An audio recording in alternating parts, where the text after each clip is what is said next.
രാവിലെ തന്നെ ബീഫ് ഉലത്താനായിട്ട് പോവുകയാണ്. ഇതാണ്ട് അതിന്റെ സാധനങ്ങളെല്ലാം ഞാൻ അരിഞ്ഞു വെച്ചിട്ടുണ്ട്.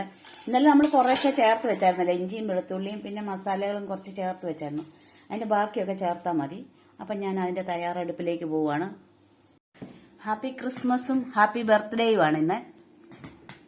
Happy Christmas. ഹാപ്പി ക്രിസ്മസ് എല്ലാവർക്കും.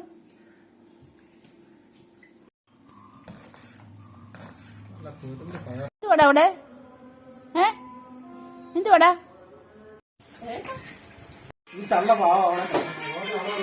പറ. എങ്ങോട്ട് പോയി? നല്ല രസമായിരുന്നു ഇന്ന്.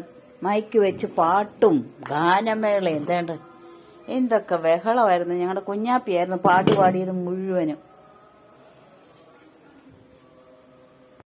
അപ്പൊ ഞങ്ങളുടെ ഇക്കൊല്ലത്തെ ക്രിസ്മസ് കഴിഞ്ഞു.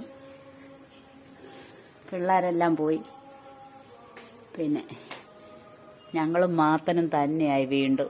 മാത്തൻ അതിന്റെ ക്ഷീണത്തിന് ഇങ്ങനെ ഇരിക്കുക. ഇന്ന് വലിയ ഉത്സാഹമൊന്നുമില്ല.